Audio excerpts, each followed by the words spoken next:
agora a palestra Ação de Biorreguladores em Citros, com o palestrante Camilo Lázaro Medina, da Complante. Pode aplaudir, senhoras e senhores. Muito obrigado.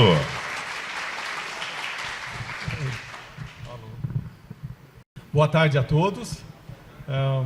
Queria agradecer muito à organização da BCM pela oportunidade de estar aqui falando com vocês sobre esse tema.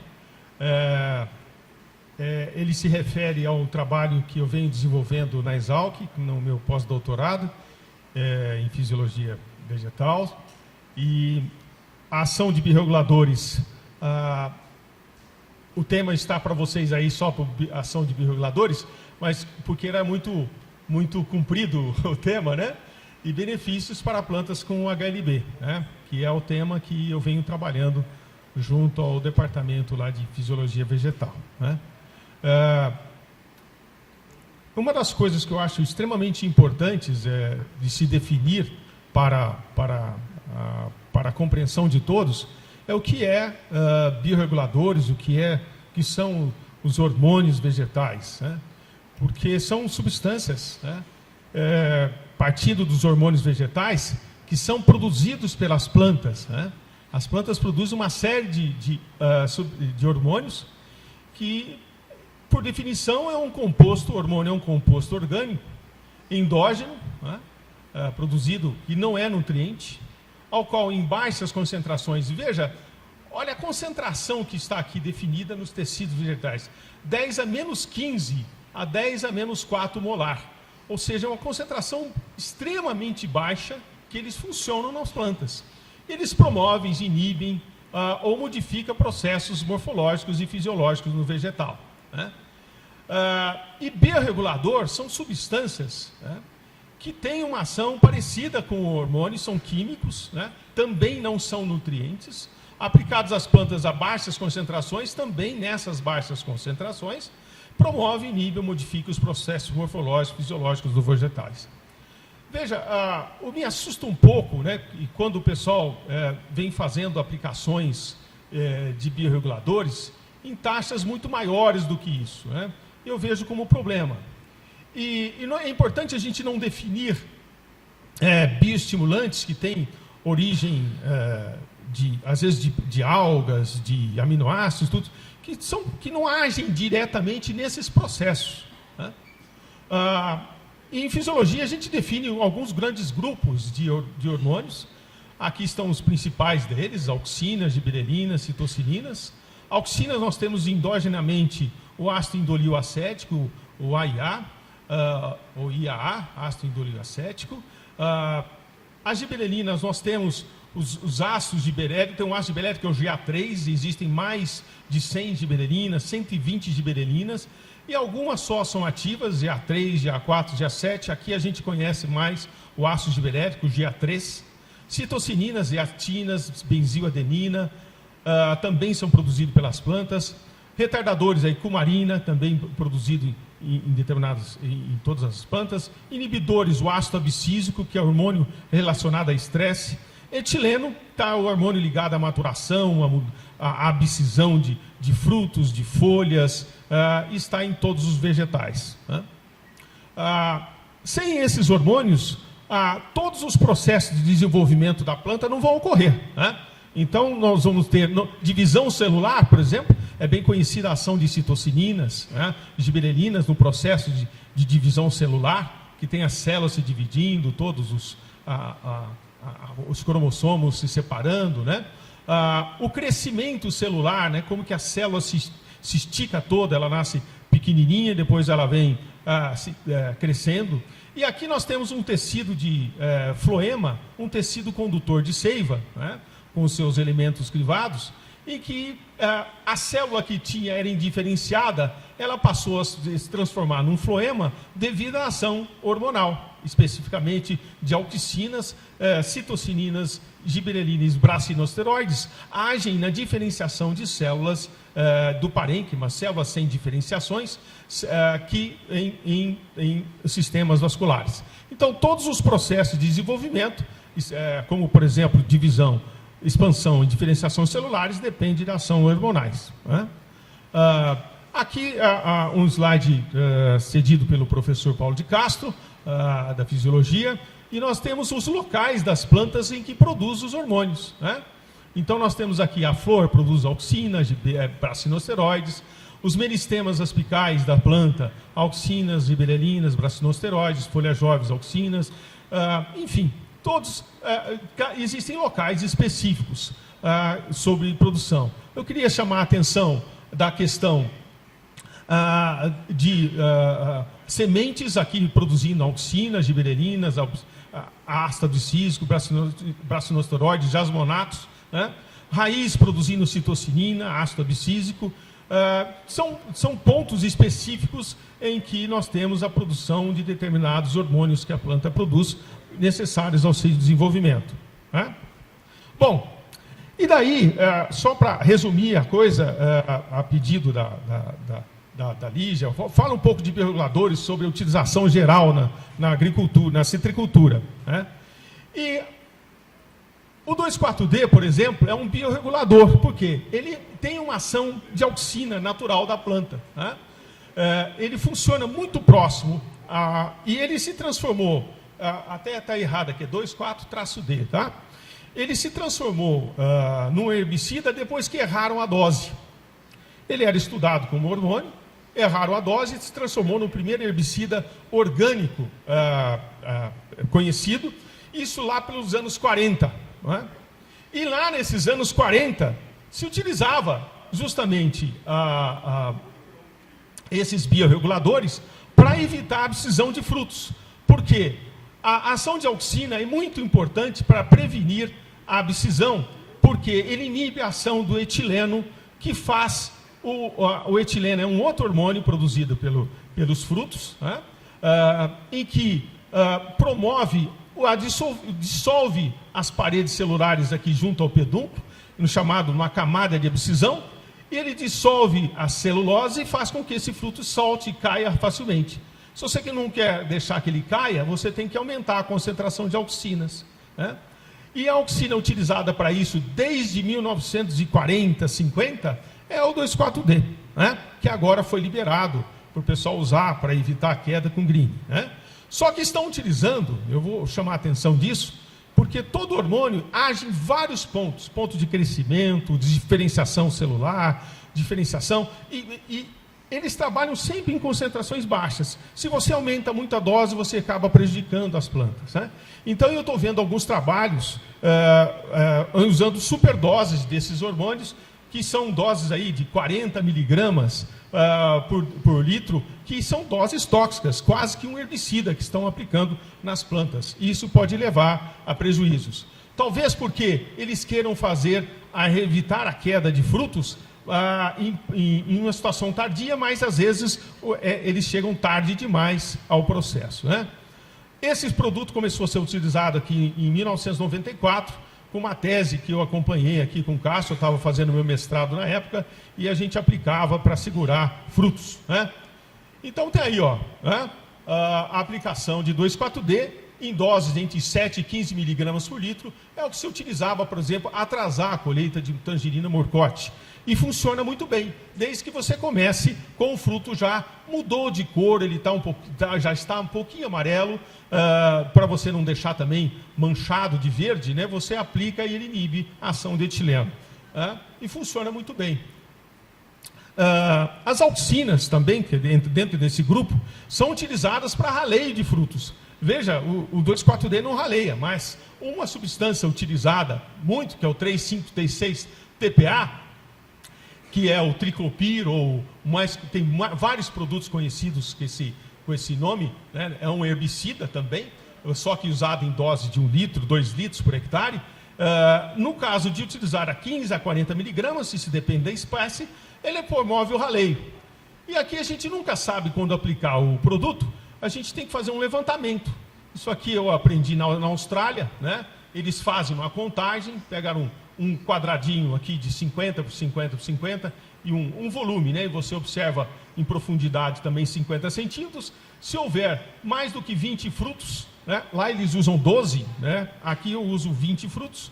E se tiver mais de 20 frutinhos jovens, frutos até 10 milímetros, 12 milímetros, ou 40 dias depois da florada, você faz a aplicação. Mas primeiro tem que saber se você tem realmente a presença desses 20 frutos. O ideal, o fruto cresce no máximo, na sua taxa máxima, quando tem até 12 a 15 por aí, né? Então eu deixo uma brecha aqui para não ter problema de desbaste em excesso. Então você faz o levantamento e faz as aplicações de triclopir, dependendo da variedade. O limão você vai usar 20 miligramas, 20 miligramas por litro, aproximadamente. Uma tangerina você vai usar 40 miligramas por litro. Isso depende da espécie, né? Isso é muito importante, a depender da espécie.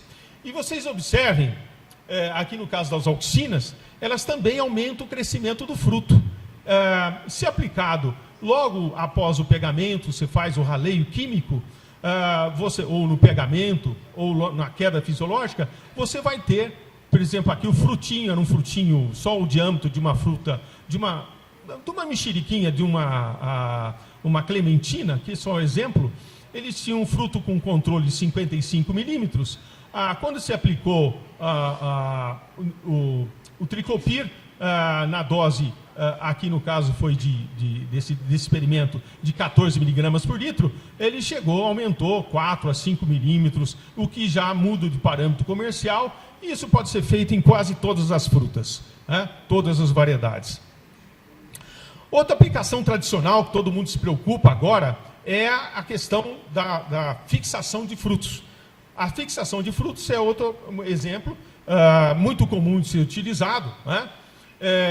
Aqui no caso do limão, também se utiliza bastante. Eu utilizo bastante laranja, tangerinas, algumas variedades que são mais sensíveis. E agora a gente está com um clima muito quente. E quando acontece isso, os frutinhos crescem rápido. E há uma competição por carboidratos entre eles. E normalmente o mais fortinho fica, né? E você pode fazer aplicações de giberelina. Por quê?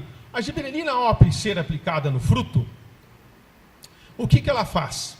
A giberelina, ela puxa, ela estimula o transporte de açúcar para dentro dos frutos, mantendo eles melhor alimentados, né? Como o fruto é muito jovem, produz muito pouca giberelina, às vezes eles caem, porque ele não tem a chamada força de dreno. Então a gente coloca a giberelina logo depois da florada e faz as aplicações, né? Por que eu falo as aplicações? Porque às vezes você faz uma aplicação e a aplicação ela não é suficiente para fazer, porque ele perde o efeito rápido. E aí quando você tem um fruto mais fortinho, maior, ele puxa muito mais açúcar e começa a aumentar a competição. E o aborto cai mais intensamente, né? Então eu recomendo aplicações sequenciadas. O que normalmente acontece nas pesquisas todas, que a gente vê o seguinte: o camarada aplicou giberelina,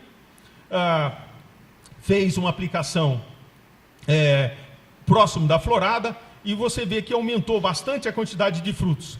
Quando vai ver no final, se igualou, porque aqui aumentou a briga, são frutos maiores, né? E aumentou a briga. Agora, se você faz aplicações sequenciadas, essa curva ela tende a ficar um pouco mais acima, e você tem um aumento de fixação.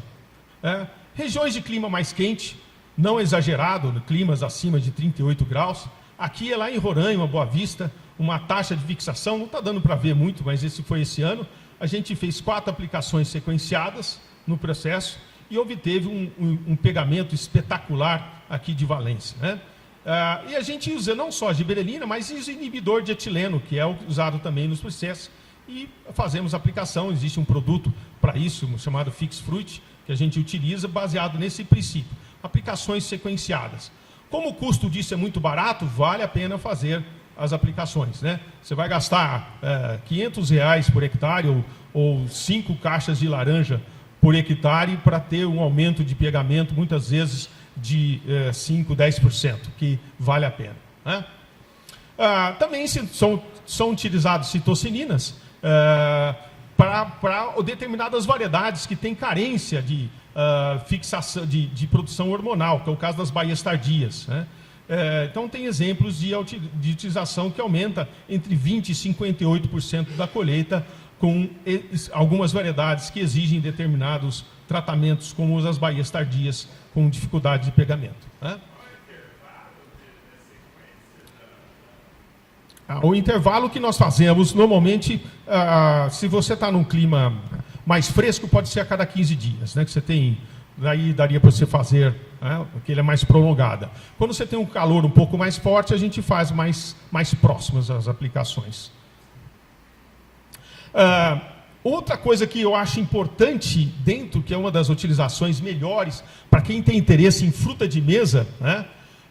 Às vezes nós temos, principalmente em floradas temporãs, ou lugares quando esfria, o fruto está crescendo durante o inverno, de frutas de uma segunda florada, começa a faltar carboidrato para a formação de casca. Por causa da temperatura, a fotossíntese cai. E quando você aplica a giberelina, você aumenta o fluxo de açúcar para os frutos. E aumentar o fluxo de açúcar melhora a formação de casca. Então esse é um exemplo, né, de como resolver creasing aplicando-se, no caso, a própria giberelina, que tem esse efeito de melhorar o fluxo de carboidratos. Aqui é um trabalho aqui de inglês, eu vou traduzir para vocês, que é rapidinho, mas é feito do ácido giberélico, que é o GA3, né? Aqui associado com alguns fertilizantes, né, que aumentam a absorção e também nutrem melhor o fruto, fazendo com que, principalmente, o potássio aumente o transporte, o fósforo também aumenta o transporte de açúcar para os frutos, né? E, associado ao ácido giberélico, vai aumentar esse fluxo. Vamos ver se reduz o defeito, esse defeito aqui, que é o creasing, né? Quanto que reduziu? O controle aqui teve 58% dos frutos afetados, né? Esse trabalho feito na Espanha, né? O GA3 sozinho já reduziu barbaridade, né? Praticamente reduziu, puxa vida, 5 vezes o problema só com uma aplicação de giberelina feita quando o fruto está aí, depois do pegamento, né? Então esse fluxo é muito interessante de carboidratos que resolveu o problema. E quando se associou ao potássio, olha só, né? Olha aqui, né? Então aqui é logo 2 meses depois da florada, praticamente abril, maio, né? E aqui um pouquinho mais para frente, você vê que vai perdendo um pouco o efeito, quando se aplica muito tardio, mas ainda tem efeito. Então, normalmente, a gente pede 2 aplicações, para que pega floradas mais tardias e resolve. E aqui você tem associada a nitrato de potássio, que aumenta o fluxo de carboidrato para o fruto, você tem uma melhoria muito do efeito. Então, os hormônios são poderosos, né? Eles são realmente muito efetivos, e funcionam, e estão aí, por isso que estão no mercado há muitos anos, os hormônios, os biorreguladores, né? E agora tem algumas novidades que a própria empresa que eu trabalho, a Complant, vem se desenvolvendo, que é o controle do crescimento. Muitas vezes as plantas crescem muito e depois da poda voltam a crescer. Então a gente está fazendo uma prática chamada biocap, onde que se faz a poda da planta e aplica-se um biorregulador que inibe o crescimento e faz com que essa planta fique baixinha e faça a colheita, aqui no caso do limão Tahiti, faça a colheita com a mão. E é uma tecnologia específica que nós estamos usando agora em laranja e tangerinas. Vai haver agora o defesa da tese, que é uma orientada minha lá em Piracicaba, minha do professor Paulo, que é a Mirelle, vai defender agora dia 20. Vocês estão convidados a ver a defesa e ver os detalhes dos tratamentos. Mas isso já está há 3 anos no campo, desenvolvido por nós, né? E com vários testes, e conseguimos fazer com que as plantas parassem de crescer e se poda uma vez por ano para ajeitar o processo e manter a colheita adequada, né? E aí nós usamos alguns produtos, né?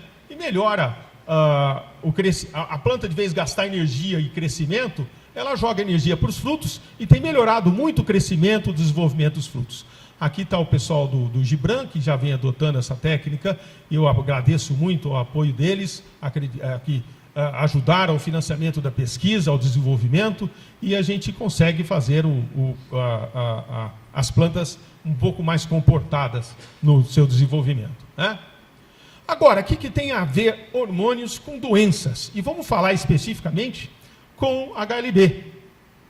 A interação entre HLB e hormônios. Isso é muito importante porque há algum tempo eu venho falando isso, desde 2012, mas a história e alguém falasse, poxa, isso talvez é complicado, né? Nós apresentamos um trabalho na Espanha, no Congresso de Espanha, falando sobre isso em 2012, e causou um certo espanto, né? O que tem a ver hormônios com doença? Mas eu quero fazer uma menção de quem começou esse trabalho há muito tempo, em 83, né? Aqui uma pessoa que eu acho que muitos lembram dela, da doutora Heloísa Sabino Prats, que era da CAT, né? Eu não sei se o Dago está aqui, mas era colega, e um trabalho sob orientação do professor Paulo de Castro, aqui não me lembro desses demais aqui, ele fez um trabalho para evitar declínio nos citros, né? Então, laranja-peras tratadas com ácido giberélico, aí uma dose um pouco maior, 100 a 50 miligramas, mais o 2,4-D, 10 miligramas por litro, mostraram a recuperação do declínio até 229 dias após a pulverização. Então, o que é? Declínio é uma doença vascular, em que a planta não consegue absorver água. Então, ele aplicando o biorregulador, ele tem ação sobre melhoria do desenvolvimento do sistema vascular. E a planta começou novamente a circular seiva por mais tempo. Tá? O mesmo, eu já no meu mestrado, isso foi publicado em 2001, mas o trabalho a gente fez ali por volta de 95, 96, um trabalho que nós fizemos, eu participei, tive a honra de participar junto com o professor Paulo, e laranja-peras com 5 anos de CVC, né, foram pulverizadas com biorreguladores, bioestimulantes e nutrientes, e comparados com controle, e nós tivemos uma melhoria muito grande no desenvolvimento dos frutos, especialmente com giberelina e auxinas, que foram os melhores resultados. Pois quem quiser, eu mando a cópia desses trabalhos para vocês. Então, isso já veio na minha cabeça quando surgiu o Green em 2004, e a gente veio a prestar atenção sobre isso, quer dizer, não há, a universidade está bem ligada a isso. Agora, o que não é só... Agora, a gente sabe que biorreguladores não vai ser um motivo de solução, assim como não foi para declínio, que precisa de uma série de outras ações, para CVC também, o controle de cigarrinhas e tudo isso. O Green também é uma doença sistêmica, né? E que faz algumas coisas que nós queríamos chamar a atenção. A primeira delas, eu coloquei não em ordem, né, mas uma delas, que é importantíssima, a gente não sabe ainda muito bem claramente, né, por que quando o psilídeo vai lá e pica a folha, normalmente o fluxo de seiva desce para o sistema radicular, em quantidade, a planta faz fotossíntese e manda açúcar lá para o sistema vascular, e nesse sistema vascular a bactéria que o psilídeo chega até as raízes, né? E lá nas raízes eles se multiplicam em algumas espécies de porta-enxertos, como limão-cravo, enfim, tangerinas. Ele se multiplica muito intensamente e mata as raízes, né? Então você tem perda de nutrição, porque a planta perde raiz. Uma planta com sintoma já perdeu 70% das raízes. É uma perda muito grande, né? E a raiz, vocês viram lá, que ela é produtora de hormônios. Então, os hormônios aqui foram afetados no sistema de produção, né? Também, à medida que... Outro fato, tem morte de raiz, o outro fato, que é a formação de caloses, que impedem que esse sistema vascular transporte açúcar, né? Então, o açúcar que era para sair da folha e encher o fruto, e fazer o fruto, não sai. Ele fica muito mal transportado. Então, aquele fruto cresce mal, lentamente, né? Prejudica o desenvolvimento do fruto. Mas não é só o fruto. As raízes, com o tempo, também perdem a sua capacidade, porque, mesmo que elas morram aqui, o carboidrato aqui começa a faltar para chegar até o sistema vascular, né? E outros drenos, além de frutos, outros drenos, ramos novos, folhas novas. Isso tudo é prejudicado, né? O outro aspecto também ligado é o parasitismo, né? O que é o parasitismo? Ora, a bactéria viva da seiva, né? Ele não é um patógeno, isso foi discutido no Congresso, isso veio desde a análise da bactéria no genoma, vem analisando que essa bactéria ela não é destrutiva, ela não entra para destruir a célula e se alimentar de uma célula digerida. Ela simplesmente está lá para se alimentar e se defender da planta, né? Então ela faz o quê? Comendo, se multiplicando à vontade. aos milhões de bactérias dentro da planta. E essa colônia imensa começa a consumir nutrientes, né? Então existe um processo chamado parasitismo, né? Então o que provoca? Desnutrição. Ela segura nutrientes, né? Segura fósforo, segura zinco, promove danos bioquímicos, porque se não tem nutrientes, não tem ação, não tem substrato para a produção de hormônios, tá? Promove estresse oxidativos, de reações mesmo pela carência, começa a haver o estresse oxidativo.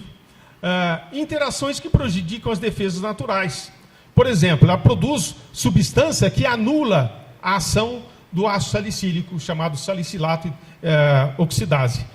Essa salicilato oxidase, que é o ácido salicílico, é um hormônio ligado à defesa da planta, né? E a própria bactéria combate esse hormônio, né? E então essa planta tem... Então existem, ao mesmo tempo existe morte de raízes, falta de transporte de nutrientes, de nutrientes orgânicos e inorgânicos, o parasitismo. Então tudo isso ocorre ao mesmo tempo, né? Então essa síndrome, ela é realmente algo muito preocupante para nós, que vai levar à perda de produção e do povoamento da planta. E aonde que os hormônios estão nisso, né? Se vocês forem ver, em cada um desses pontos, eu fui vendo as consequências, né? Então, por exemplo, morte de raízes, tocinina, envolve a produção de etileno, porque a morte de raízes leva à produção de precursores de etileno, e também de ácido abscísico, o sinalizador de estresse, a planta perde, né? Tudo isso leva a uma série de consequências para a planta, fechamento estomático, fedossíntese, enfim, né? Aqui, ó, o outro dano que ocorre concomitante é esse dano no transporte, que faz com que as auxinas funcionem mal, o ácido abscísico, o etileno, o próprio fruto não se reorganiza, porque dentro dele o sistema vascular não transporta auxina, não deixa o fruto crescer adequadamente, ele cresce torto, né? Citocinina, divisão celular também não vem, não chega, porque morre de raiz. Tudo isso ocorre ao mesmo tempo, né? Mais etileno, em função de morte, de fome. Então, tudo que está em azul aqui são hormônios ligados ao processo, né?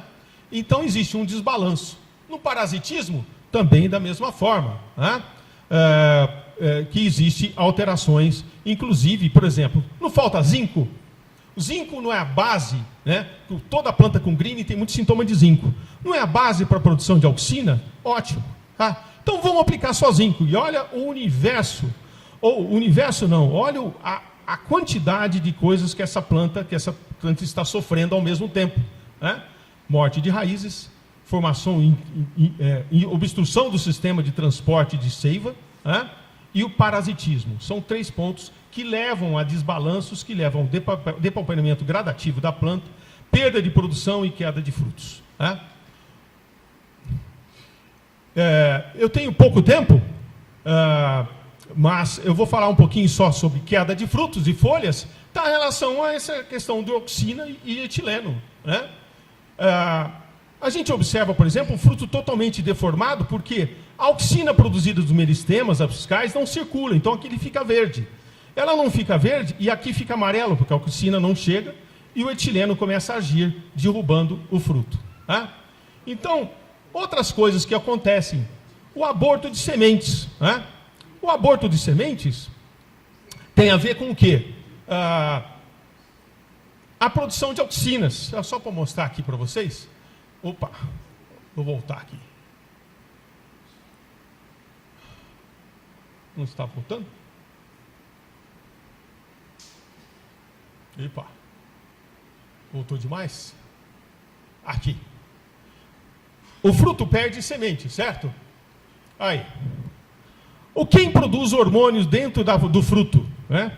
Alguns trabalhos já foram feitos antigamente, aqui desde 1900, que não é novidade, né? O conteúdo de auxina dos óvulos e semente nas plantas é produzido principalmente nas frutas, é produzido nas sementes.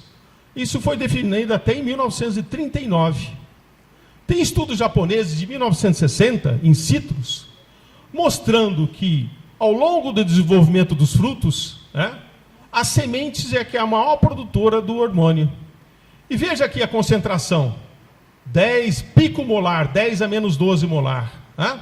Então você vê que o fruto, ele passa a sofrer consequências, não é só ao longo, no final que você tem que aplicar o produto. Você tem que aplicar ao longo do tempo, né? E para compensar esses danos que a bactéria está fazendo de uma forma geral. Então você vai ter no greening a perda interna de auxinas, menor desenvolvimento dos frutos, menor vascularização, em relação à auxina e etileno. Eu vou pedir uns minutinhos a mais. A questão de queda também, a perda de transporte de nutriente também tem a ver com o potássio. Né? Então, à medida que se aumenta o potássio, que aumenta o fluxo de seiva para o fruto, você reduz a questão de queda e de problemas com o desenvolvimento dos frutos. Se você aumentar nitrogênio demais, é problema. Então, o nitrogênio e o potássio têm que estar equilibrados para você evitar que o greening derrube também muitas frutas. Tá? Bom. E o que nós fizemos quando a gente começa a tratar de uma forma integral? Né? Eu vou dar uma pulada aqui, que a partir do momento que você ataca a questão de morte da raiz, melhorando a nutrição, desde que, e também porta-enxertos mais tolerantes, você começa a ter uma planta um pouquinho menos afetada por esse processo. Né?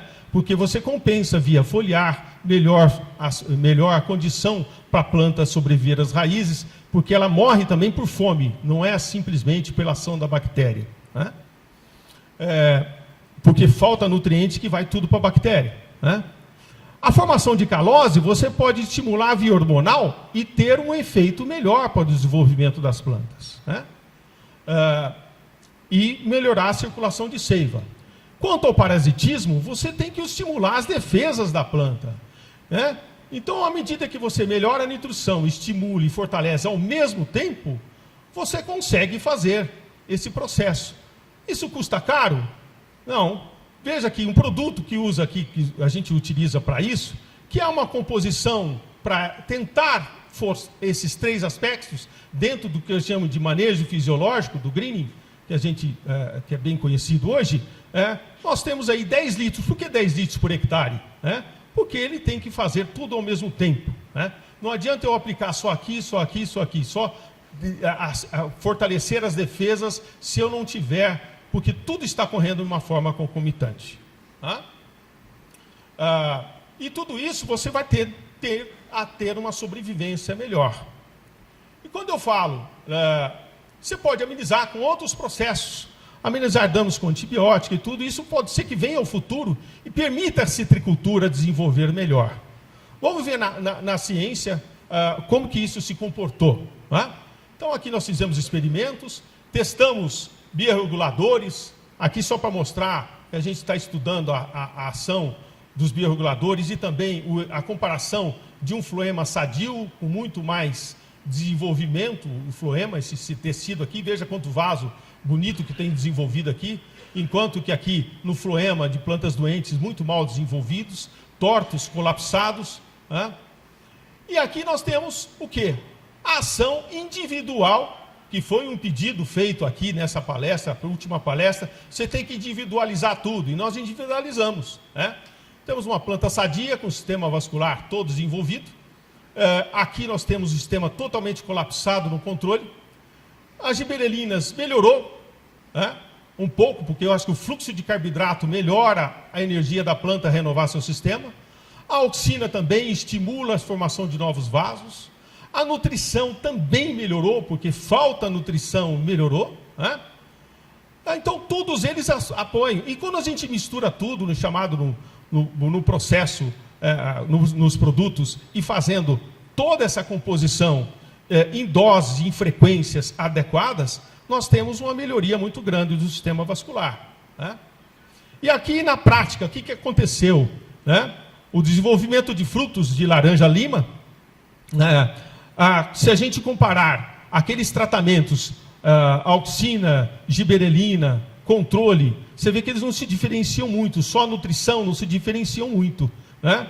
Mas a hora que você mistura tudo, a resposta no crescimento do fruto é impressionante. Né? Então, nós tivemos todos os benefícios referentes a esse processo, desde que o ramo seja assintomático. Quando o ramo é sintomático, quando você vai fazer esses trabalhos em planta totalmente amarela, você tem um resultado ainda, mas um resultado menor. Então, eu tenho medo de que a gente comece a fazer as coisas quando tudo estiver aqui. A gente tem que começar a agir aqui para dar uma sustentação e permitir com que essa planta vá em frente. E tudo isso custa 20 caixas de laranja por hectare ano, né? Que é muito barato fazer, ou seja, dá para a gente ter uma ideia. Aqui um ramo com green brotado, são experimentos 2012 lá no Valim, e observa todos os ciclos de brotações novas que surgiram depois sem sintomas. Ramos de afurê, que é uma variedade que tem um excelente controle, que se desenvolve muito bem os frutos. A planta, em 2012, 2014, com o green, aqui podou um galho de green, a planta tinha green, e ela manteve a produção de uma forma muito interessante até 2 anos depois, mantendo os frutos na árvore. Então, você vai se mantendo aonde está, principalmente as plantas estão com mais sintomas, né? Obviamente, tudo isso resulta em aumento de produção, né? Ou seja, uma ação geral de melhoria de produção da planta sadia também, ou a planta assintomática, porque você vai dar biorreguladores que aumentam a fixação, biorreguladores que aumentam a vascularização, transporte, e você vai ter mais crescimento de fruto na planta sadia, pagando o teu investimento. E as plantas com HLB, elas são aquelas muito doentes, elas voltam à produção, mas você começar a tratar aqui, seu resultado vai ser menor. Outro aspecto que eu vejo importante, número de frutos caídos, você tende a reduzir mais de 50% os frutos caídos, isso estatisticamente em todos os ensaios. Obviamente, vai depender muito de quando e como você entra, né, nos seus tratamentos, né? E aqui nós temos pomares formados com muito green, né? Esse pomar tinha praticamente 30% de green há 10 anos atrás, e vem sendo desenvolvido isso lá no Fábio. Aqui o exemplo de um talhão que tinha 27% de green em 2013, produzia isso em caixas. À medida que foi se tratando, ele foi melhorando. Hoje ele já está com 20, em 2024 ele está quase para erradicar, mas ele ainda continua firme, produzindo 1.000 caixas por hectare, né? Então o manejo está ajudando a sobrevivência desses produtores ao longo do tempo, né? O pomar aqui e o Fábio vem voltando a fazer o crescimento. Aqui no César Graf, né, formando pomares, né, aí a queda de frutos. E antes de terminar, eu agradeço ao tempo, que eu passei um pouquinho, me deram pouco tempo. Eu queria deixar a mensagem de que essa síndrome do greening, que ela ataca, faz a morte das raízes, prejudica todo o balanço hormonal, a nutrição, toda a questão do entupimento do sistema vascular, levando a falta de comunicação, não só de nutrição que vá para os frutos, mas também a parte de hormonal, sinalizadores, enfim. A parte toda, esse outro aspecto ligado ao parasitismo, tudo ocorre ao mesmo tempo. E ali você tem vários danos causados, né? O manejo fisiológico tentou atingir os grandes grupos que eu conto desse processo. Vem dando certo, já está há 12 anos, né? É um trabalho gradativo, que você tem que entrar em luta constante com a bactéria. Essa bactéria é terrível, né? Não é uma bala de prata, ele está ajudando a produção.